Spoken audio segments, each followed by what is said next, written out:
औज़ुबिल्लाहि मिनश्शैतानिर्रजीम बिस्मिल्लाहिर्रहमानिर्रहीम अस्सलामु अलैकुम वरहमतुल्लाहि वबरकातुहू। सदासीपेट के मजलिस इत्तेहादुल मुस्लिमीन के सदर, वो सदासीपेट के मजलिस इत्तेहादुल मुस्लिमीन के तमाम जिम्मेदारान, ज़हीराबाद के मजलिस इत्तेहादुल मुस्लिमीन के सदर, वो तमाम अराकीन मजलिस इत्तेहादुल मुस्लिमीन ज़हीराबाद, संगारेड्डी के मजलिस इत्तेहादुल मुस्लिमीन के सदर मोतमद व तमाम अराकीन, बिदर के मजलिस इत्तेहादुल मुस्लिमीन के सदर व अराकीन मजलिस बिदर, शयनशीन व तशरीफ़ फरमा जमात इस्लामी हिंद, जमीयतुल उलमा हिंद, अहले सुन्नतुल जमात के कौम और मिल्लत के तमाम जिम्मेदारान, बुजुर्गान कौम और मिल्लत, मेरे नौजवान साथियों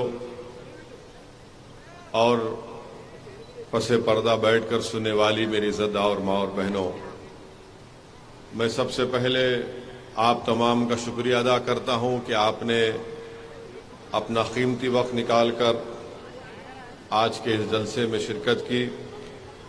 आपका बेहद शुक्रिया।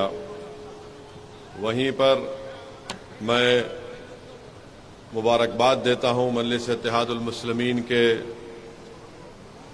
सदासीपेट के सदर साहब को कि कम वक्त में उन्होंने इस जलसे का इनेकाद अमल में लाया और माशाअल्लाह से मैं उनकी कारकर्दगी की पूरी रिपोर्ट देख चुका हूँ और बेहतरीन तरीके से वो अपना काम अंजाम दे रहे हैं। मेरे अजीज दोस्तों और बुजुर्गों, वतन अजीज भारत में हमें कई मसाइल और चैलेंजेस का सामना हमको करना पड़ रहा है। भारतीय जनता पार्टी जब से बरसर इख्तिदार आई है दिल्ली में, इनके 9 साल के अरसे में हम ये देखते हैं कि 9 साल में इनके 9 मसाइल जो पूरे मुल्क के लिए उन्होंने पैदा कर दिए। एक ये कि चीन की फौज हमारी ज़मीन पर 2000 स्क्वायर किलोमीटर पर कब्जा करके बैठी है और हमारे वज़ीर आज़म का 56 इंच का सीना चीन के बारे में कुछ नहीं बोल सकते। दूसरा, हम देखते हैं कि नौजवानों का रोजगार का इंतजाम नहीं किया गया और नौजवानों का बेरोजगारी उनका मुकद्दर बना कर रख दिया गया। वहीं पर आप देखते हैं कि मणिपुर में सिविल वार चल रही है। करीब 70 के करीब लोगों का कत्ल हो चुका है। लोग पुलिस हेडक्वार्टर से बंदूकें और गोलियां छीन कर चले जाते हैं। कश्मीर में तशद्दुद खत्म होने का नाम नहीं लेता। कीमतें आसमानों को छू रही है। CAA का ऐसा कानून बनाया गया जिससे सिर्फ और सिर्फ मुस्लिम अक़लियत की और गरीबों की शहरियत छीनने का इंतजाम किया गया था। तो ये बीजेपी के 9 साल के दौरे इख्तिदार में ये इनका कारनामा रहा है। और बीजेपी अगर आज इख्तिदार में है तो इसकी जिम्मेदारी ये नाम निहाद सेकुलर पार्टीज पर आयद होती है। मेरे अजीज दोस्तों और बुजुर्गों, हम देखते हैं कि बीजेपी की तरफ से बहुत से हमारे बैकवर्ड क्लास के भाई हैं जिनको बीजेपी इस्तेमाल करती है ताकि वो आगे आकर हिंदुत्व के पैगाम को बढ़ाया जाए। मैं हमारे बैकवर्ड क्लास के भाइयों और बहनों से अपील करना चाहूंगा कि आप अगर ये समझते हैं कि मुसलमानों की वजह से इस मुल्क में मुश्किलात हैं, तो मैं उनको बताना चाहूँगा इस मुल्क में अगर आज जो चैलेंजेस हैं वो बीजेपी की देन है। हम हमारे बैकवर्ड क्लास के भाइयों को बताना चाहते हैं, दलित भाइयों को, शेड्यूल्ड ट्राइब के भाइयों को बताना चाहते हैं कि गवर्नमेंट ऑफ इंडिया में 91 एडिशनल सेक्रेटरीज हैं और आपको ये सोचना है, हमारे दलित भाइयों को, बैकवर्ड क्लास के हमारे भाइयों को,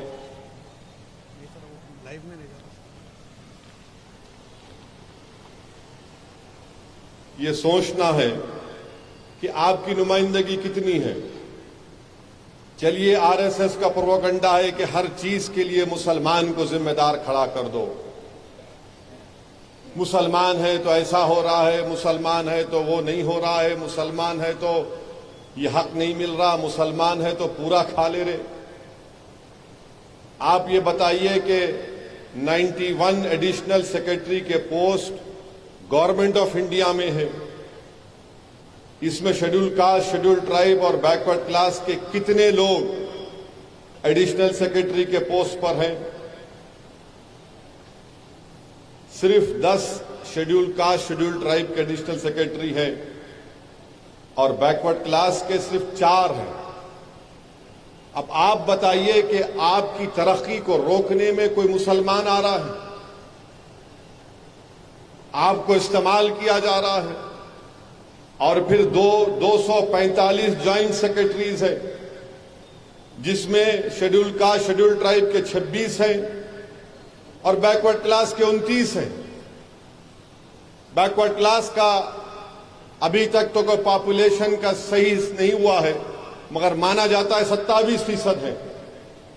अब हमारे बैकवर्ड क्लास के भाइयों और बहनों को सोचना चाहिए कि 245 ज्वाइंट सेक्रेटरीज के पोस्ट हैं, जिसमें से बैकवर्ड क्लास को सिर्फ 29 और शेड्यूल कास्ट, शेड्यूल ट्राइब के 26। ग्रुप ए, इसमें आप देख लो, ग्रुप ए में शेड्यूल कास्ट कितने हैं? 12%, शेड्यूल ट्राइब 5% और ओबीसी बैकवर्ड क्लास 16%। यानी शेड्यूल कास्ट की आबादी 15%, 12% है ग्रुप ए में। शेड्यूल ट्राइब की आबादी 7.5% है, 5% उनको मिलता है ग्रुप ए में। और बैकवर्ड क्लास की 27% आबादी है और उनको मिलता है सिर्फ 16%। अब बताओ, आपके मुसलमान से नफरत कौन पैदा कर रहा है? आपको मुसलमानों की नफरत आपको दिखाकर आपके हक से आपको महरूम कर दिया जा रहा है।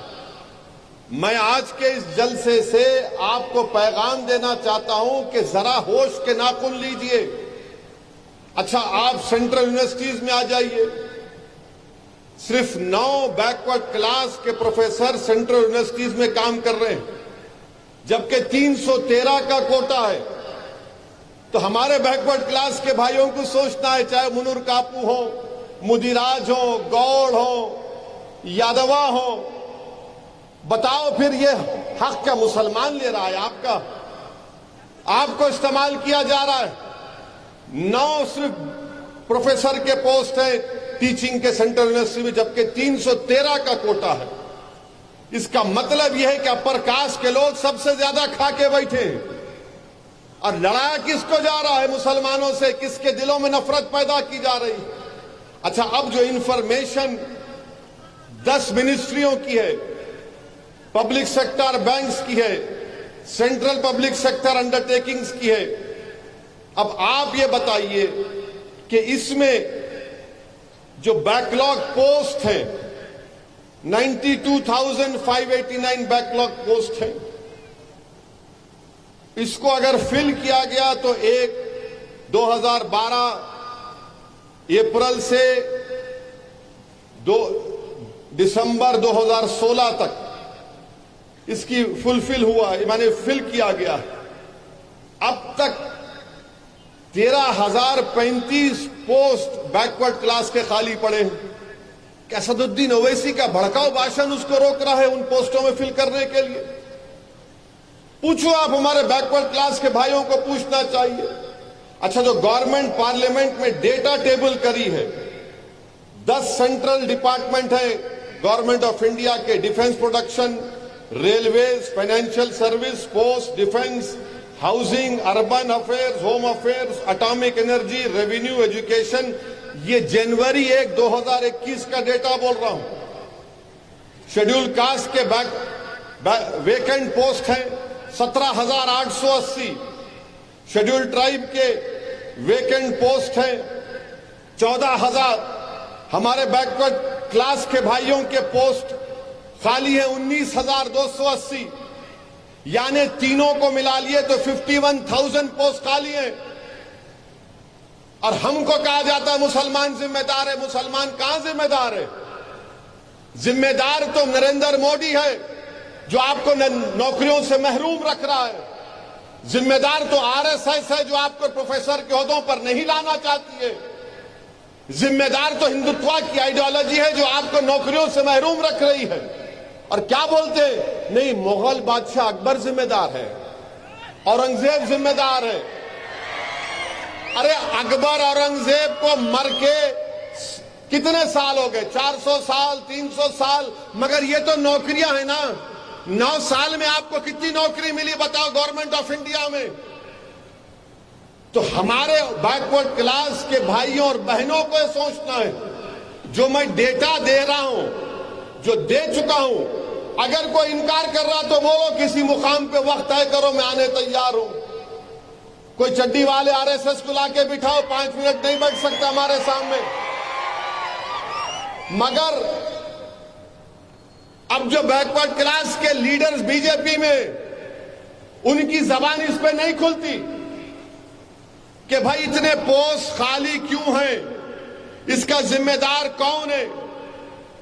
कि गवर्नमेंट ऑफ इंडिया के 10 सेंट्रल डिपार्टमेंट में 51,224 वैकेंसीज रिजर्व पोस्ट में क्यों खाली हैं?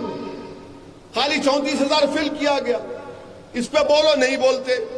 अच्छा, फिर इनसे पूछो आप, 10 मिनिस्ट्री के डिपार्टमेंट, मिनिस्ट्रीज हैं, डिपार्टमेंट है, बैंक है, फाइनेंशियल इंस्टीट्यूशन है, इसमें ओबीसी के पोस्ट इतने खाली क्यों हैं? 13,535 खाली है। अब इसके बरक्स आप देखो, तेलंगाना में जो बीजेपी के कायदीन है, ये अमित शाह अगर हैदराबाद को आते, क्या बोलते अमित शाह? गाड़ी का स्टीयरिंग ओवैसी के हाथ में है। अमित शाह साहब, अगर गाड़ी का स्टीयरिंग मेरे हाथ में है तो फिर गवर्नमेंट ऑफ इंडिया का पूरा कंट्रोल तो आपके हाथ में है ना। आप क्यों नहीं दे रहे दलितों को, शेड्यूल ट्राइब को, बैकवर्ड क्लास को नौकरियां? 9 साल से बैठ के आप क्या किए बताओ? प्राइम मिनिस्टर आपका, डिफेंस मिनिस्टर आपका, पूरे आपके। मगर इसके बावजूद भी क्या असदुद्दीन ओवैसी जिम्मेदार है? नौकरी नहीं दिया तो अमित शाह। हैदराबाद को उतरते ही पेट में दर्द शुरू हो जाता, पेचिश हो जाती। अब ओवैसी को बोलना है, ओवैसी को बोलना है। अरे भाई, इसके ये पोस्ट जिम्मेदार कौन है बताओ आप? ग्रुप ए में इतनी वैकेंसी की, दलितों को उनका हिस्सा क्यों नहीं मिलता? हाईएस्ट ग्रुप ए में शेड्यूल कास्ट सिर्फ 12% क्यों है? ओबीसी 16% क्यों है ग्रुप ए में?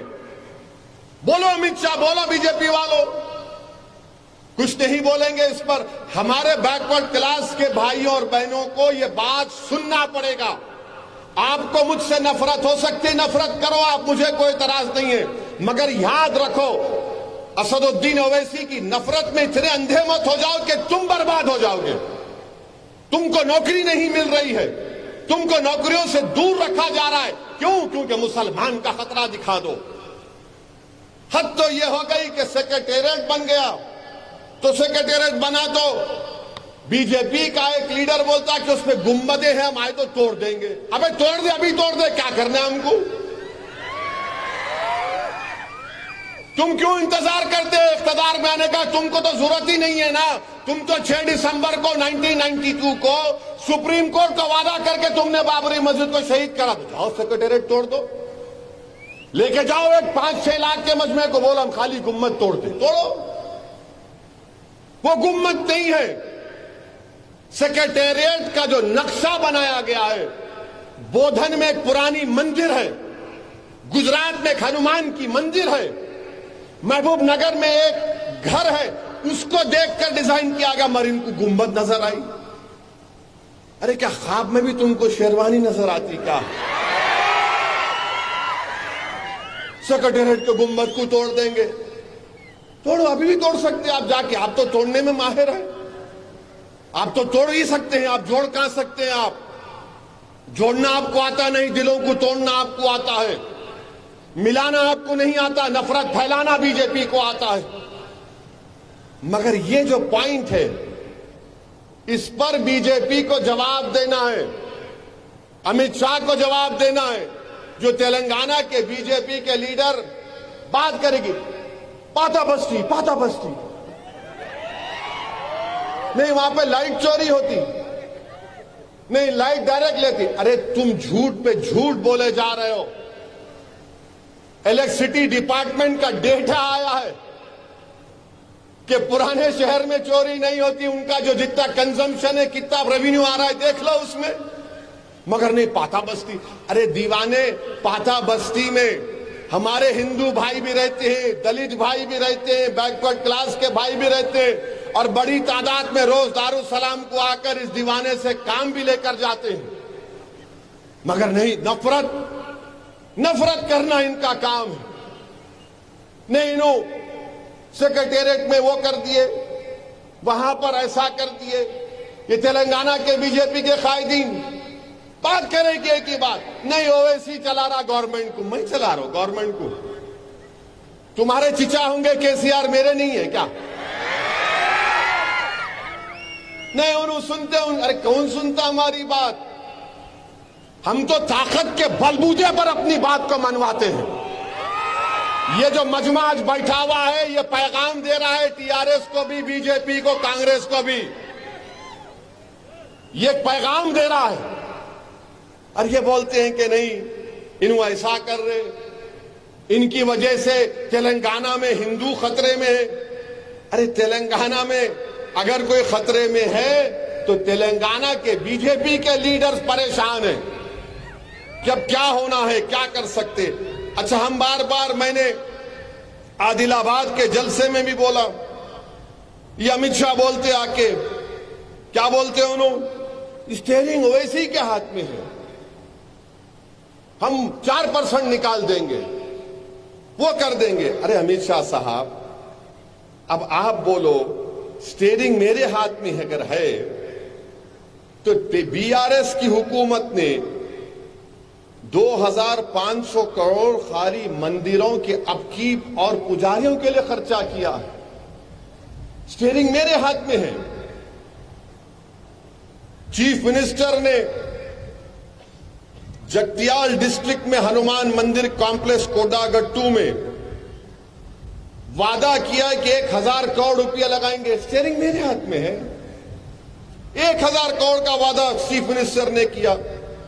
2021 के बजट में बीआरएस की हुकूमत ने कहा कि हम 720 करोड़ रुपये मंदिर और अर्चकास के वेलफेयर, फलाह बहबूद के लिए इस्तेमाल करेंगे। 4.5 करोड़ 25 लाख रुपये वेंकटेश्वरा स्वामी टेम्पल दुब्बाका में इस्तेमाल करेंगे। फिर उसके बाद यादाद्री की मंदिर को 1800 करोड़ रुपए से बनाया गया है। स्टीयरिंग मेरे हाथ में है। और फिर बोलते हैं कि इन्हों मिले हुए हैं 1800 करोड़ यादाद्री मंदिर, और वेमुलवाड़ा की मंदिर पर 60 करोड़ रुपए गवर्नमेंट ने खर्चा किए। कोंडागट्टू मंदिर पर 100 करोड़ रुपए, बासरा की मंदिर पर 50 करोड़ रुपए, धर्मापुरी की मंदिर पर 50 करोड़ रुपए, भीरकुर की मंदिर पर 13 करोड़ रुपए, कोमरावली मंदिर पर 11 करोड़ रुपए, दुब्बाक की मंदिर पर 3 करोड़ रुपए, सिद्दीपेट की शिवा टेम्पल पर 2 करोड़ रुपए, 50 लाख गंगापुरम की मंदिर के लिए, 30 लाख गोडम सत्यनारायण की मंदिर के लिए, और फिर 156 करोड़ स्पेशल डेवलपमेंट फंड मंदिरों की तरक्की के लिए, और 1890 करोड़ रुपए under the temple work fund for the development of festival, यानी मंदिर के जो लोग आते हैं मंदिरों को पूजा करने के, उनकी सहूलत के लिए। फिर धूपा दीपा नवोदयम स्कीम के तहत 200 करोड़ रुपए सैंक्शन हुए। अब आप बताओ, स्टीयरिंग मेरे हाथ में है। अच्छा, अगर मेरे हाथ में है तो अमित शाह आपको दर्द क्यों हो रहा? मंदिर तो बन रही ना आपकी। ये बीजेपी के लोगों को तकलीफ क्यों हो रही है? अगर मेरे हाथ में स्टीयरिंग है तो इतने करोड़ रुपए मंदिर को लगे, बोलो ना तुम। नहीं, गुम्बद को तोड़ेंगे। अरे तोड़ जाके, तेरे दम है तो बोलता कहीं को। अरे तोड़ेंगे, धरे के लुंगी उठा के डरा रहा हमको। जाके तोड़ के दिखा हमें तो उधर को। नहीं, गाड़ी का स्टीयरिंग इनके हाथ में है। बाप की जागीर है। जो मुंह को आप बोले तो मैं भी बोल सकता हूं बहुत।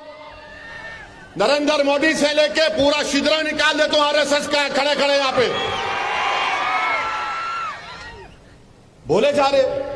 ओल्ड सिटी पे सर्जिकल स्ट्राइक करते, बात की जागीर है। कब करते बोलो, मैं अकेला ठहरता हूं, आओ देखेंगे क्या होता। सर्जिकल स्ट्राइक करते क्या? हम क्या चूड़ियां पहन के बैठे हैं? और हमारी मां और बहनें चूड़ियां पहन के भी बैठी है तो उन्हें काफी है तुम्हारे लिए।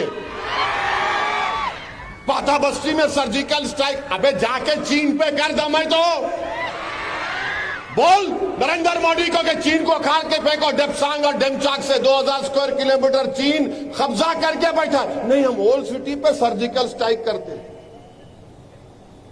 अरे कौन सा सर्जिकल स्ट्राइक करते बाबा?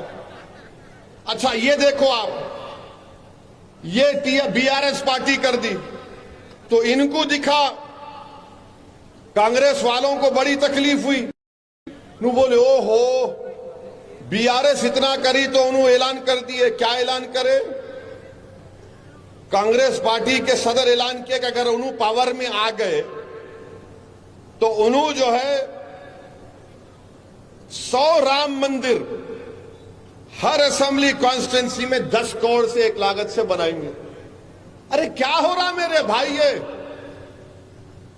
क्या हो रहा हमारे तेलंगाना में? आप बना रहे हैं तो फिर दूसरे मजहब के लोग क्या करेंगे? दूसरे मजहब के लोगों को इंसाफ नहीं होगा क्या? मगर लफ्ज मुसलमान इनकी जबान से निकलता नहीं, किसी भी पार्टी से नहीं निकलता। सब के सब बीजेपी को अगर हराना है तो आइडियोलॉजी पर हराओ। ये अगर आप झुमरी तलैया ये करते रहेंगे, इससे नहीं बीजेपी को हरा सकेंगे आप बताइए। कांग्रेस एक ऐलान करती है, अच्छा फिर उसके बाद कांग्रेस भी क्या बोलती? नहीं नहीं, असद भाई उनके साथ है ना। अरे तुम किसके साथ हो मेरे को बताओ। और हमको कोई एतराज नहीं है कि आप मंदिरों को बीआरएस की सरकार ने दिया, बहुत अच्छा किया, देना चाहिए। मैं भी एक मजहबी मुसलमान हूं। अगर हमारे हिंदू भाइयों की मंदिर में आस्था है, मानते हैं, मगर यह बोलना बीजेपी के मेरे हाथ में स्टीयरिंग है। अरे मेरे हाथ में अगर स्टीयरिंग होता तो फिर ओल्ड सिटी में जो एक 6 किलोमीटर की 5 या 6 किलोमीटर का मेट्रो है उसकी लाइन आ जाती अब तक। मगर बीआरएस की हुकूमत माइंड स्पेस से हाईटेक से लेके शमशाबाद तक 21 किलोमीटर की अब मेट्रो रेल की लाइन डालना चाह रही।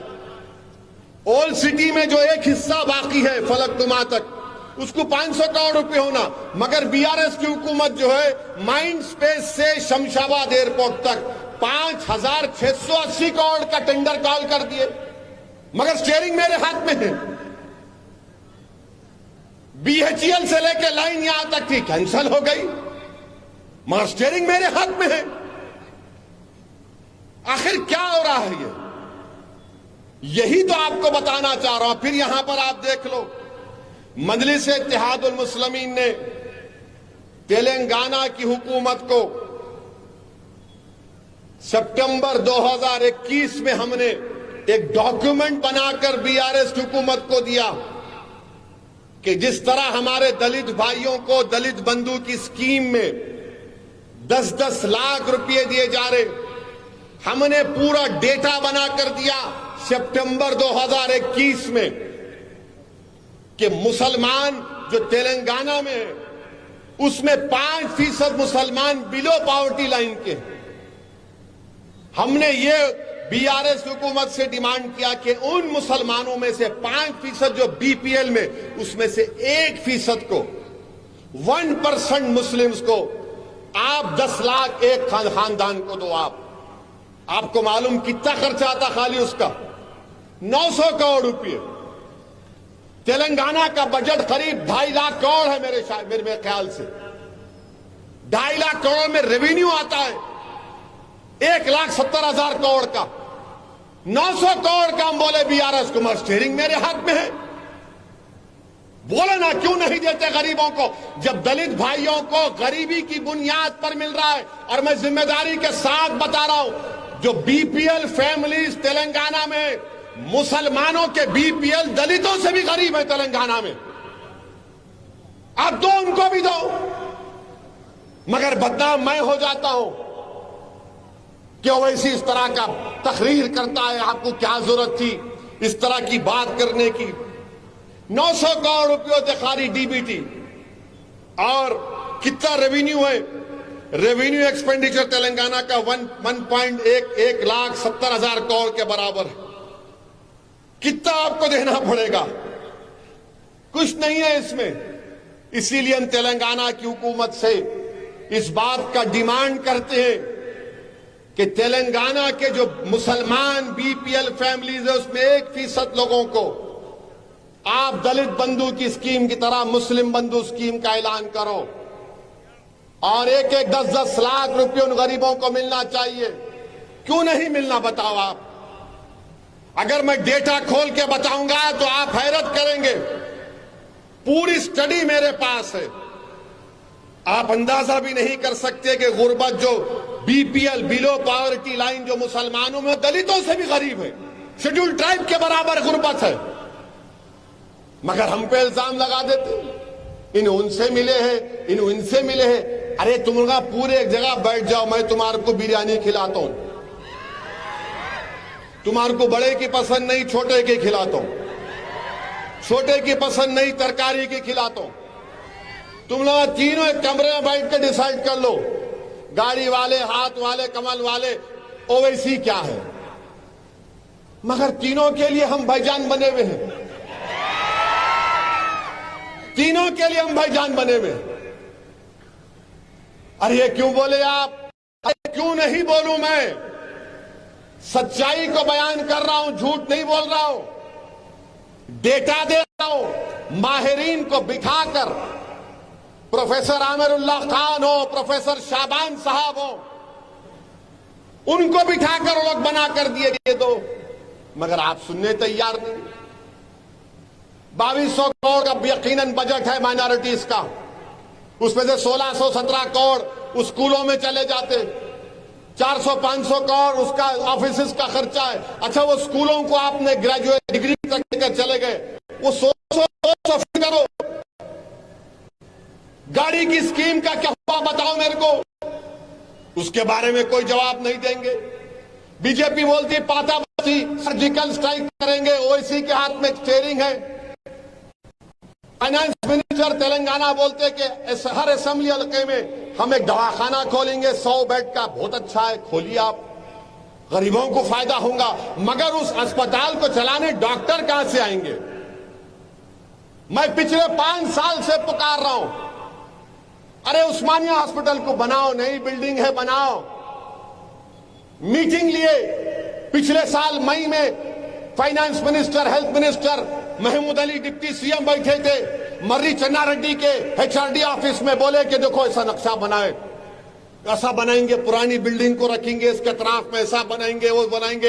1 घंटे का पूरा बाजा बजा। मैं बोला भाई साहब वो सब छोड़ दो, बनाते कब बोलो।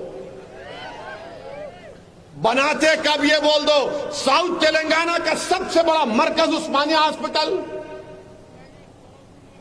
अब आप देखो वहां पे निम्स में 2022 करोड़ का एक्सटेंशन हो रहा। वरंगल में अस्पताल बन गया, बहुत अच्छा है। वो जब साइकिल वाला जो गम के पैंडला मार मार के भाग गया आंध्रा को, वो नायडू गांधी का दवाखाना बनाया, उस्मानिया का नहीं बनाया। अरे उस्मानिया के नाम से नफरत क्यों है, मेरे को बताओ। मैं तो खड़े रह के बोला कि अगर तुमको बिल्डिंग पसंद नहीं है तोड़ दो उसको, मगर गरीब परेशान हो रहा है। हिंदुस्तान का मशहूर मेडिकल कॉलेज है, बनाओ उसको आप, मगर नहीं, निम्स को बनाएंगे। क्यों नहीं बनाएंगे भाई? वो सिर्फ ओल्ड सिटी के गरीबों के लिए नहीं है, पूरे साउथ तेलंगाना के गरीब परेशान है, मगर बनाना नहीं चाहते आप। ओल्ड सिटी में 6 किलोमीटर का एक मेट्रो है, 500 करोड़ नहीं। आप माइंड स्पेस से शमशाबाद 5,600 करोड़ रुपए का टेंडर कॉल करे, अब इस जून में उसका टेंडर ओपन होगा, मगर बीजेपी बोलती मेरे हाथ में है। क्या दूल्हे की गाड़ी है? हर कोई आके बाजू बैठ जाएगा, है? मेरे हाथ में है, मेरे हाथ में है। अरे तुम्हारे दोनों हाथों में लड्डू है। दिल्ली में तुम बैठे, यहां तुम बैठे हुए हैं। गुलाब जामुन तुम्हारे मुंह में है, मलाई तुम्हारे जेब में है, तेल तुम्हारे हाथों में है।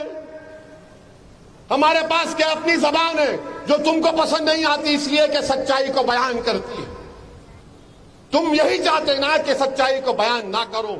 मार दो मुझे, जान ले लो हमारी, खत्म कर दो हमेशा के लिए हमारी आवाज को, मगर मेरे मरने से मेरी आवाज, मेरी सोच खत्म नहीं होगी। याद रखो, जो सच्चाई होती है वो हमेशा जिंदा रहेगी। जो झूठ रहती है इंसान के मरने के बाद वो मर जाती है, जो सच्चाई रहती है अल्लाह उसको जिंदा रखता है सुबह कयामत तक। मेरे अजीज दोस्तों और बुजुर्गों, ये माहौल मुल्क में बन चुका है। असद साहब बहुत अच्छे हैं, मगर हम उनके बाजू नहीं खड़े रह सकते। कई को भाई मैं खा जाऊंगा तुम्हारे को नहीं, आपके साथ दिखे तो उनका वोट नहीं मिलता, उनका वोट नहीं मिलता। यानी हमारा साथ होना, मगर साथ में फोटो नहीं होना। भाई साहब याद रखो, ये तुम जो दूर दूर भाग रहे ना हमारे से, कहीं बहुत दूर तुम ना हो जाओ। प्यारे करीब रहो, करीब रहने से तुमको फायदा है।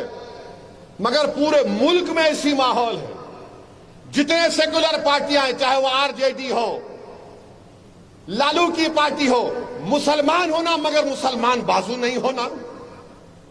समाजवादी पार्टी है, अखिलेश को मुसलमान होना मगर फोटो में नहीं होना। कांग्रेस है, मुसलमान होना मगर दूर रहना। राष्ट्रवादी कांग्रेस है, मुसलमान है मगर दूर रहो। बीजेपी को मुसलमान होना ही नहीं। भारत के वजीर आजम बोल दिए कि दूर दूर तक मुसलमानों की मेरे को जरूरत नहीं है।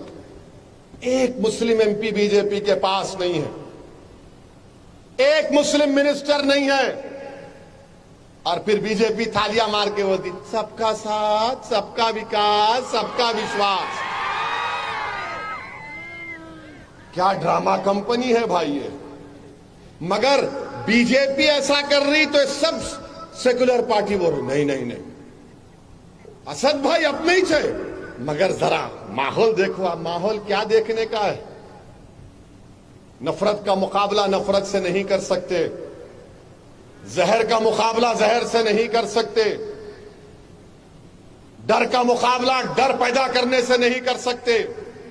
नफरत का मुकाबला करना है तो मोहब्बत से करो, डर का मुकाबला करना है तो बेखौफ होकर करो, मोहब्बत करो। ये कैसी मोहब्बत तुम्हारी? आप बताओ, मेदक पार्लियामेंट हलके में करीब 1.5 लाख के करीब क्रिश्चियन वोट है। तेलंगाना में क्रिश्चियन माइनॉरिटी फाइनेंस कॉर्पोरेशन का चेयरमैन नहीं है। अब मेदक का जब पार्लियामेंट का इलेक्शन होगा, आज याद रखना मेरी बात को आप, एक बहुत बड़ी शख्सियत मेदक के पार्लियामेंट इलेक्शन में इलेक्शन लड़ेगी। 1.5 लाख के करीब क्रिश्चियन वोट और हम तो माशाल्लाह उसमें अच्छे खासे हैं। मगर जब इलेक्शन होगा, अरे भाई देखो क्या हो रहा है। अरे मेरे दोस्त, बीजेपी की जब से हुकूमत बनी है सबसे ज्यादा निशाना किसको बनाया गया है? गोश्त के नाम पर अखलाक को मारा गया, आपको नहीं मारा जाता। गोश्त के नाम पर पीलू रगबर को मारा गया, आपको नहीं मारा जाता। प्रधानमंत्री ने कहा कि कपड़े देखकर पहचानो, जेलों में हमको डाल दिया गया। देश के गद्दारों को गोली मारो डैश डैश बोले तो पुलिस की कस्टडी में हाथों में जंजीर है, गोली मार दी गई। 8-8 लाख की बंदूक है, 16 लाख की 2 बंदूक है जो भारत में बैन है, गोली मार दिए। अरे हम मर रहे हैं, जेल में हम सड़ रहे हैं, पीटा हमको जा रहा है, गालियां हमको दी जा रही हैं, देशद्रोही का इल्जाम मुझ पर पड़ता है। बताओ ऐसे माहौल में क्या कर रहे हैं लोग? नहीं, गरीब मताओ हम है ना तुम्हारे लिए। तुम क्या कोई पिक्चर के हीरो है? सुपरमैन की तरह यूं आ जाएंगे? कहीं नजर नहीं आते।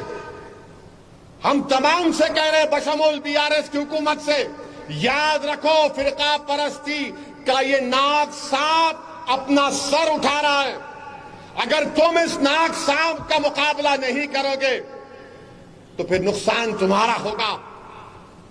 अरे मैं तो 75 साल से लड़ते आया हूं, मेरे बाप दादा लड़ते आए, मेरे बाप दादा कुर्बानियां देते आए, मेरे बाप दादा अपनी जान और माल को कुर्बान किए। मगर तुम क्या कुर्बानी दे सकते हो? तुमको जिंदगी का खौफ, मुझे मौत का डर नहीं। तुमको जेल से डर, अरे हमको तो दुनिया हमारे लिए जेल है। बताओ, सोच लो हमारी बात को। 2024 में अगर बीजेपी को हराना है तो मोहब्बत अगर करते ना तो खुल के करना।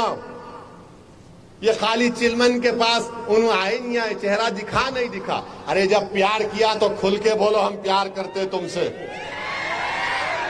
और मंजलिस की ये फितरत रही है, मंजलिस जिसको दोस्त बोलती दोस्ती निभाती, और जिस दिन मंजलिस कहती है कि नहीं दोस्त नहीं तो पूरी ताकत से मुकाबला करते।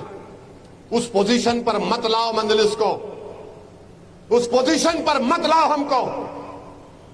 ये क्या हो रहा है हमारे तेलंगाना में? क्या हो रहा है बताओ आप? कैसे तमाशे हो रहे हैं?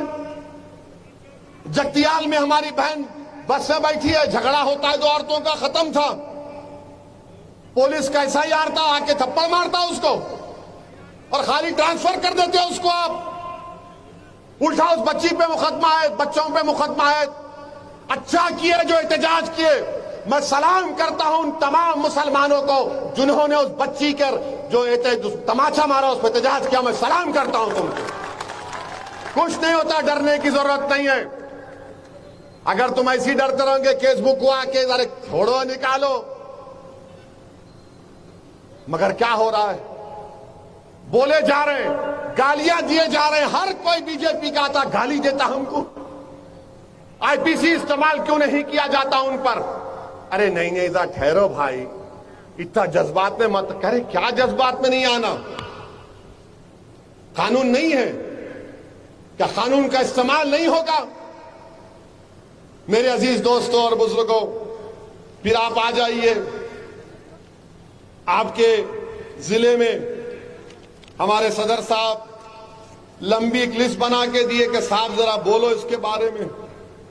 सदासी पेट के रुकने असेंबली कांग्रेस के हैं, दिखते ही नहीं बेचारे। जग्गा कहां है तुम सारे जग्गे हमारे नहीं दिखते, हमारे एरिया में दिखते ही नहीं। इनको भी डर है, मैं मुसलमान के करीब गया तो वोट नहीं मिलता मेरे को। हम क्या कोई अछूत है? हमारे को लगाए तो क्या, हाथ लगाए तो क्या तुमको कोविड हो जाता? नहीं नहीं, दिखते ही नहीं, गायब है उन्होंने। सदासीपेट की म्यूनसिपैलिटी 25 करोड़ का तरक्याती फंड। भाई आप सबको दो ना, मुसलमान इलाकों को भी दो। आप नहीं देना चाहते, मगर स्टीयरिंग मेरे पास है।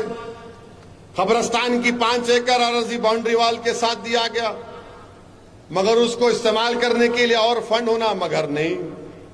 वो शादी खाने की अराजी, उसको अच्छा करना है, पैसे नहीं दिए जाते। सदासीपेट में हमारी बच्चियों के लिए उर्दू मीडियम डिग्री कॉलेज नहीं होने से तुलबा की तालीम तर्क हो जा रही है। खोलो ना स्कूल, कॉलेज, डिग्री कॉलेज खोलिए। कलेक्टर साहब आप तो खोलो कम से कम। अच्छा, सदासीपेट में एक मुसलमान के राशन छाप है नहीं, है नहीं। अरे तुम तो मुंह खोलो, मेरे से मोहब्बत नहीं करते तो बोलो ना, प्यारे खुल के बोलो। एक तो राशन छाप दो। गाड़ी का स्टीयरिंग मेरे है तो कम से कम दिखाने के लिए तो दे दो। एक राशन कार्ड, एक राशन छाप दो। एक भी मुसलमान के पास नहीं है, मगर 4% रिजर्वेशन है। फिर आप वो देखिए, क्या है ये? हाँ, असल बात, संगारेड्डी असेंबली हल्के में 62,000 मुस्लिम वोट है जग्गा। बीआरएस वालों हमारे पास 62,000, और जितनी पोलिंग हम करते कोई भी नहीं करता।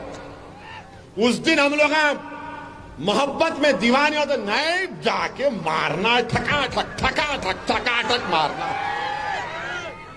मगर ठकाठक मार रहे तो ठकाठक मिलना भी ना कुछ।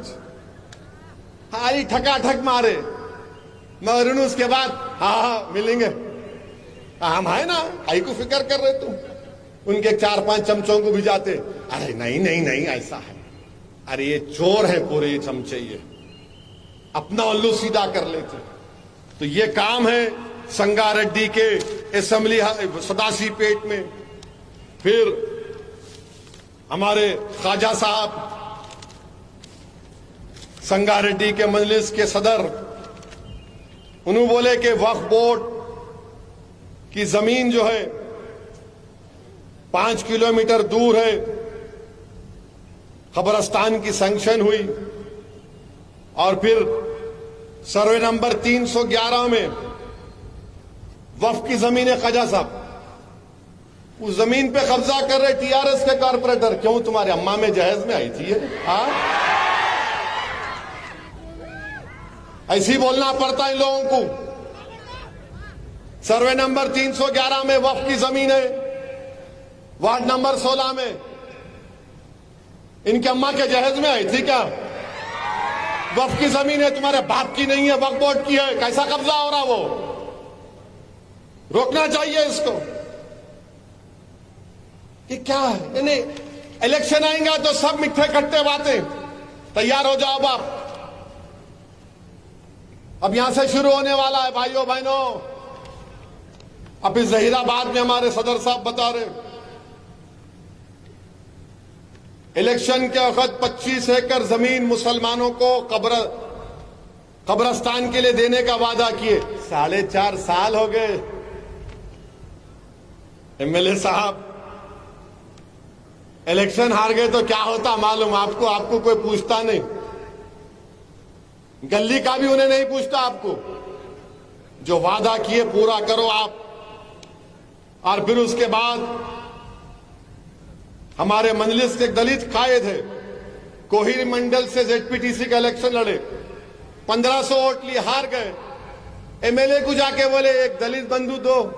तुम्हारे को दिए तो क्या फायदा, मेरे को अच्छा नहीं होता फायदा। ठीक है, हम याद रखेंगे, हम माफ जरूर करते मगर भूलते नहीं, याद रखो।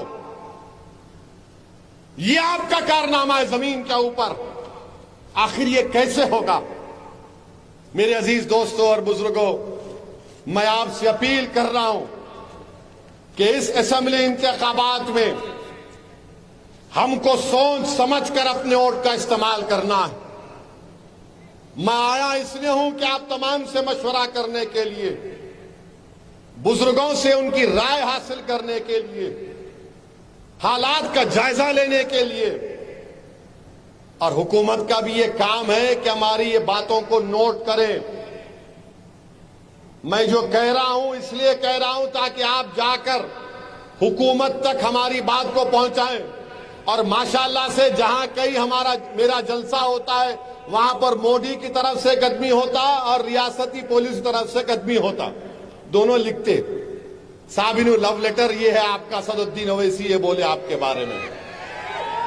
आप सुनिए उस बात को, उस पर अमल करिए। भारत के प्रधानमंत्री से तो अब क्या बोल सकते, पार्लियामेंट का इफ्तिताह हो रहा, प्रधानमंत्री लेट गए।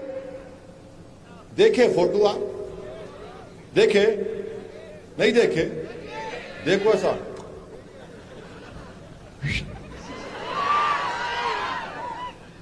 माशाल्लाह, मैं समझा कि एकदम क्या बात है भाई, क्या बात है। लोकसभा के अंदर गए प्रधानमंत्री तो हमारे हिंदू भाइयों के जो उनके मजहबी रहनुमा हैं उनको साथ लेकर गए। अरे आप जरा मुसलमानों को भी जाना था, ईसाइयों को लेकर जाना था, सिखों को लेकर जाना था, बौद्ध मजहब के लोगों को लेकर जाना था, सबको अंदर लेके जाना था। ये मुल्क सबका है ना, मगर नहीं, वहां नहीं लेके जाएंगे। मगर इन्हें बोलता मैं सेक्रेटेरिएट गुंबद तोड़ देता हूं। तोड़ दे रहे भाई, हम पाथा बस्ती पे सर्जिकल स्ट्राइक करेंगे। क्या सर्जिकल स्ट्राइक करे तुम? बल्दिया का इलेक्शन हुआ, वो उत्तर प्रदेश के बाबा आके 4 घंटे फिर के गए। अमित शाह चार मीनार के दामन में आके बोले हम मजलिस को कर देंगे, पूरी टीम ताकत लगा दिए। और टीआरएस के बड़े बड़े लोग मेरे को बोल रहे थे असद भाई बहुत तवज्जो ले रहे, एहतियात करो। मैं बोला भाई साहब अपनी फिक्र करो, यह ऐसा है कि जो पुल क्रॉस करा यहां पे माहौल अलग होता। एनटी रामाराव भी बोले थे, चन्ना रेड्डी भी बोले थे, चंद्राबाबू नायडू भी बोले थे, राजशेखर रेड्डी भी बोले थे, उससे पहले वेंगल राव बोले, उससे पहले ब्रह्मानंद रेड्डी बोले, बीच में नरसिम्हा राव बोले, पंडित नेहरू से लेके नरेंद्र मोदी तक सब बोल रहे। मगर आपकी दुआओं का नतीजा है कि अल्हम्दुलिल्लाह ये आपका इत्तेहाद का खिलाफ आज तक आबाद है और सुबह क़यामत तक सियासी खिलाफ का आबाद रहेगा इंशाअल्लाह ताला। इन सबको तकलीफ है, मां क्या करना, मां कुछ नहीं कर सकते। इसलिए नहीं कर सकते क्योंकि अल्लाह का फजल और करम है, अहले दिल की दुआएं हैं, सदकाए नबी करीम सल्लल्लाहु अलैहि वसल्लम का और आपकी दुआएं हैं। और हम मर मिटने वाले हैं, वहां पर दिन रात काम करते हैं। मजलिस इत्तेहादुल मुस्लिमीन के एमएलए की तरह कोई पार्टी का एमएलए काम नहीं करता। दारुस्सलाम में 6 दिन 4.5-5 घंटे बैठकर आवाम से रास मुलाकात होती है। कोई मिनिस्टर से मिलना है तो उसको पूछना पड़ता, घर को जाके ठहरना पड़ता। यहां पर दारुस्सलाम में सीधा आज एक हमारी बहन दारुस्सलाम को आ गई, थोड़ा उन्होंने गर्मी है ना, थोड़ा उन्होंने आके मेरे को बोल रहे मेरे को एमपी बनना है हैदराबाद से, कब बना रहे मेरे को?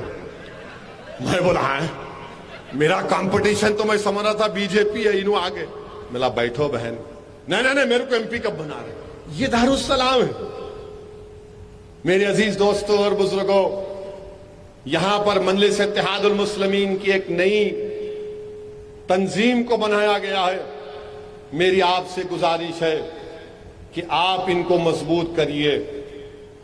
संगारेड्डी में मजलिस को मजबूत करिए, जहीराबाद में मजलिस को मजबूत करिए, पूरे तेलंगाना में मजबूत करिए। मैं किसी के नफरत के लिए नहीं कह रहा हूं, हमारे बैकवर्ड क्लास के भाई हैं, गौड़ हैं, यादवा हैं, कुरबा हैं, पद्माशाली है, मुदिराज है, मुनूर कापू है। ये सबका एक लीडर है, एक चेहरा है। रेड्डी है, उनका एक चेहरा है, कम्मा है, उनका एक चेहरा है, वेलमा है, उनका एक चेहरा है। और हम लोग क्या बोलते, नहीं नहीं नू है तो अच्छा मगर कहीं नू उधर उधर तो नहीं है। मेरे अजीज दोस्तों और बुजुर्गों, आपकी सियासी अहमियत को बढ़ाना है, आपकी ताकत को बढ़ाना है। देखो आपके सामने, अगर बीजेपी को थोड़ा बहुत तेलंगाना में कुछ उछल कूद कर रही है इसलिए कि उनका जो लीडर है वो मुनूर कापू से है, वो जो बीआरएस छोड़ के बीजेपी में गया उन्होंने मोदी राज है, उन्होंने उछल कूद कर रहे। रेड्डी लोग बोलते नहीं हमारी कांग्रेस है। बताओ फिर आप क्या करने वाले हैं? मैं आपको बता रहा हूं कि सियासी तौर पर अपने जहन में इस बात को पैदा कर लो आप कि मजलिस इत्तेहादुल मुस्लिमीन हमारी आवाज है, मजलिस इत्तेहादुल मुस्लिमीन हमारी शनाख्त है, मजलिस इत्तेहादुल मुस्लिमीन हमारी दुआओं का नतीजा है। इस जमात को आज जो मुकाम मिला है वो आपकी दुआओं से मिला है, आपके बुजुर्गों की मेहनतों से मिला है। और जो लोग कल तक मुझे तनकीद करते थे आज भी करते, अब तो अपने नंबर बढ़ाने के लिए हर कोई वीडियो बना के बोलता असदुद्दीन ओवैसी ऐसा, असदुद्दीन ओवैसी ऐसा। मेरे को लोग बोलते साहब ये वीडियो देखो। एक दिन मैं थक गया, मिला क्या देखूं मियां? बोले नहीं ऐसा बोले। मिला उन्हें का मेरा ससुरा है हा? बोलता बोलने दो उसको, जमहूरियत है। उत्तर प्रदेश में हम नहीं जीते, पूरे के पूरे खड़े हो गए। असदुद्दीन ओवैसी नहीं जीते। अरे नहीं जीते मेरे भाई, मालूम है मुझे। मैं जो लड़ाई लड़ रहा हूं आज के लिए नहीं लड़ रहा हूं। मैं जो लड़ाई लड़ रहा हूं उत्तर प्रदेश में, बिहार में, झारखंड में, मगरबी बंगाल में, ये आने वाले कल के लिए लड़ रहा हूं। मैं जानता हूं कि मेरी जिंदगी में शायद ना मिले, मगर कम से कम मैं जमीन, उस सख्त जमीन को नरम करके छोड़ दूं। उस जमीन पर जो पहाड़ है उनको उखाड़ कर फेंक दूं। उस जमीन में जो नासूर है उसको निकाल कर फेंक दूं। उस जमीन में जो जहर है उसको निकालूं। उस जमीन में जो सांप है उसको हटाऊं, ताकि मेरे बाद जो नस्ल आएगी वो फसल उगाएगी उस पर इंशाअल्लाह ताला। ये मेरी जिंदगी का मजलिस का मकसद। नहीं कामयाबी मिली नहीं। अरे कामयाबी के लिए कौन पैदा हुआ दुनिया में? दुनिया में आए तो जिद्दोजहद करने के लिए आए। दुनिया में आए तो अल्लाह की बारगाह में इबादत करने, सजदा करने के लिए आए। अरे जिसको दुनिया की कामयाबी से मतलब है वो ले ले, मुझे आखिरत की कामयाबी चाहिए। मुझे उस दिन रुस्वा नहीं होना है जिस दिन हशर का मैदान होगा। मुझे उस दिन शर्मिंदा नहीं होना है जब मजलिस के, हमारे मुल्क और मिल्लत के बेशुमार रहनुमा खड़े होंगे।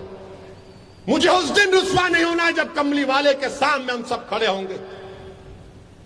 मेरे अजीज दोस्तों और बुजुर्गों, इस मुल्क के हालात को आपको समझना है। डराने के लिए नहीं कह रहा हूं, जज्बात में लाने के लिए नहीं कह रहा हूं, सच्चाई को बयान कर रहा हूं। उत्तर प्रदेश में आज आप देखो, बल्दिया के इलेक्शन हुए मीरठ में, जहां पे सन 57 की जंग आजादी की शुरुआत हुई। उस मीरठ में मजलिस के मेयर के कैंडिडेट को दूसरा मुकाम मिला। 1,28,000 वोट मजलिस के मेयर के उम्मीदवार को मिले। मैं मीरठ की आवाम को सलाम करता हूं, अल्लाह उनको आबाद रखे। 11 कॉरपोरेटर हमारे जीते। संभल में मजलिस का चेयरमैन, जो कल तक मजलिस पर मजाक बनाते थे, संभल का समाजवादी पार्टी का एमएलए, सिटिंग एमएलए की घर में से एक खातून इलेक्शन लड़ी, वो चौथे नंबर पे चले गए, मजलिस का चेयरमैन बन गया। कांट में मजलिस का चेयरमैन बन गया। पूरे उत्तर प्रदेश में लोग परेशान हैं, ये आखिर क्या हो रहा है? ओवैसी नहीं भी गया तो यहां पर कामयाबी मिल रही है, क्योंकि उत्तर प्रदेश का मुसलमान इस बात को महसूस कर लिया है कि अब वक्त आया है कि हम घर में चिराग करेंगे। अब हम गैरों के घरों में जाकर चिराग नहीं जलाएंगे। अब वक्त आया है कि हम अपने घरों की दीवार को मजबूत बनाएंगे। हमने बहुत औरों की दीवारों को मजबूत बनाया। अब वक्त आया है कि हम अपना रास्ता बनाएंगे। हमने गैरों के लिए रास्ता बनाया इख्तिदार की कुर्सी पर बैठने के लिए। मेरे अजीज दोस्तों और बुजुर्गों, मुझ पर इल्जाम लगाने वालों, तुम लाख इल्जाम लगा लो, मुझे कुछ फर्क नहीं पड़ता। मैं इलेक्शन लड़ूंगा, तुम लाख क्या क्या गाली देते दे दो, बी टीम, सी टीम, ए टीम, डी टीम, EFGHIJKL, जो जो बोलते बोल लो, मेरी जूती पर रखता हूं तुम्हारी बातों को। मैं आवाम को जवाब दे हूं, ये आवाम मेरा साथ देने वाली है इंशाअल्लाह ताला।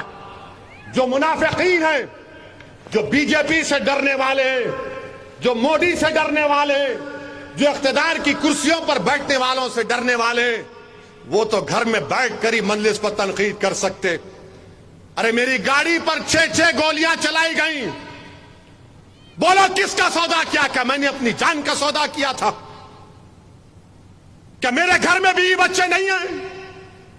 क्या मेरे पास मेरी ज़ईफ मां नहीं है? क्या मुझ पर जिम्मेदारी नहीं है मजलिस की? मगर मिले हुए हैं। अरे तुम्हारी गाड़ी पर एक पत्थर पड़ गया तो तुम 8 दिन घर से नहीं निकलते। 100 गरीबों को खाना खिलाते, खत्मे बुखारी कर लेते, खत्मे कुरान कर लेते, उसके बाद फूक फूक के खत्म डालते। मेरी गाड़ी पर हमला हुआ, 24 घंटे के अंदर मैं निकला, मैं जाऊंगा यूपी को। बताओ किस लिए निकला? क्योंकि मुझे मेरी जिम्मेदारी का एहसास है। मुझे मालूम कि अल्लाह ने मुझे मुकाम दिया है, मुझे उसकी जिम्मेदारी को निभाना है। मुझे इस बात का अंदाजा है कि सबसे ज्यादा मुझसे पूछ होगी कि अल्लाह ने मुझे अपने बेशुमार नेमतों से नवाजा। अल्लाह ने जबान दी, अल्लाह ने एक सोच दी, अल्लाह ने दिल में धड़कता हुआ दिल दिया सीने में। जो किसी मुसलमान या गरीब हिंदू भी तड़पता है तो मेरा दिल में तकलीफ होती, वो मेरा मिजाज है। अजीज दोस्तों और बुजुर्गों, इसीलिए हम आपसे अपील कर रहे हैं कि मजलिस को मजबूत करो। आपके बुजुर्गों ने मजलिस को मजबूत किया है और आपको मजलिस को लेकर आगे बढ़ना है। यकीनन असेंबली इलेक्शन आएगा, कितने सीट लड़ना है, मीडिया वाले बैठे हुए हैं, कब बोलते हैं? नहीं बोलूंगा मैं। कितने लड़ते हैं नु, यहां क्यों आए? सदासी पेड़, अरे हर जगह जाएंगे भाई, पूरा भारत मेरा है, मेरे अब्बा का है भारत, हर जगह जाएंगे। अरे जब हैदराबाद से निकलकर हजारों किलोमीटर सीमांचल को जा सकता हूं तो सदासी पेट नहीं आ सकता मैं? हैदराबाद से निकलकर हजारों किलोमीटर दूर ईस्टर्न यूपी को जा सकता हूं तो यहां नहीं आ सकता हूं? आऊंगा मैं। अभी तो शुरुआत है। तेलंगाना के इलाकों में जाएंगे, अपनी बात को रखेंगे। जो सरकार है, हुकूमत है, उनसे पूछेंगे कि देखो ये काम क्यों नहीं हो रहा है, ये काम कराओ आप। और हम तेलंगाना की हुकूमत से बोलना चाह रहे। मालूम हुआ कि अमित शाह ने शमशाबाद के पास, अरे ये क्या है मियां, ये रहने दो, मॉडर्न टेक्नोलॉजी दिमाग खराब करके रखे। हम समझे घर में ही होता है, ठीक है, रहने दो। मालूम हुआ कि शमशाबाद में एक बड़े इंडस्ट्रियलिस्ट साहब अमित शाह को एक घर बना के दिए। अब उन्होंने उस घर में आके शाह साहब रहेंगे, कहते महीने में 2 दिन रहते। अरे 2 दिन कहीं को हफ्ता भर गुजारिए, कुछ नहीं होने वाला है। मगर आएंगे, रहेंगे। अब ये हुकूमत की जिम्मेदारी है, उन्होंने देख लेना जरा। बार बार हमारे को आके नहीं बोलना, अरे नहीं नहीं जरा आप नहीं नहीं अब बहुत होगा। हमको आके गाली दे रहे, जो मुंह को आ बोले जा रहे। तो ये इनका काम है कि इन्हों नजर रखना। हम फिर से बोल रहे, ये आंख मुचोली का खेल बंद कर दो, खुल के मोहब्बत करो, खुल के काम करो। और कांग्रेस पार्टी तो खैर अब नहीं मालूम क्या होता उनका, एक के बाद एक, कभी उधर जा रहे, कभी इधर जा रहे। ये हालात तेलंगाना के हैं। मेरे अजीज दोस्तों और बुजुर्गों, मेरी आपसे दबन गुजारिश है कि हमको मुत्तहिदा तौर पर अच्छे फैसले लेना है। 2014 में, 2018 में अगर बीजेपी नाकाम हुई तेलंगाना में तो आपकी वजह से हुई है, तेलंगाना की आवाम की वजह से हुई है। यहां की मिजाज में वो चीज नहीं है, मगर बीजेपी वो तमाम चीजें पैदा करने की कोशिश कर रही है। हम हुकूमत से भी बोल रहे कि बीजेपी को अगर रोक रही कोई चीज है तो मजलिस इत्तेहादुल मुस्लिमीन है। हमारी कोशिश होगी, हमारा ख्वाब है, हमारी पूरी कोशिश होगी कि सेक्रेटेरिएट पर जो बीजेपी वाले बोल रहे अपना झंडा लहराएंगे, नहीं, सेक्रेटेरिएट पर सिर्फ तिरंगा लहराएगा, तुम्हारा फ्लैग नहीं लहराएगा। इंशाअल्लाह ताला तुमको शिकस्त होगी। मगर जो हुकूमत है वो ये ना समझे, हमको टेक फॉर ग्रांटेड ना ले। इन कहां जाते, हमारे पास ही आते। एक बात याद रखो, जिंदगी में खुदकशी करना हराम है, सियासत में खुदकशी करना हराम नहीं है। कोई अगर जिंदगी में खुदकशी करा तो बीच में लटकता हूं उन्हें, मगर सियासत में अगर हम खुदकशी करेंगे तो नुकसान किसका होगा आप देख लो। इसीलिए मेरे अजीज दोस्तों और बुजुर्गों, आपका बेहद शुक्रिया कि आप आए, मजलिस को मजबूत करिए और इंशाअल्लाह ताला मेरी पूरी कोशिश है कि तेलंगाना के दीगर इलाके जात में मैं जाऊं, आपसे मुलाकात करूं, आपसे बात करूं। आपका बेहद शुक्रिया। मेरे साथ नारा लगाइए, नारे तकबीर, नारे तकबीर, नारे तकबीर, नारे तकबीर, हिंदुस्तान। सलाम।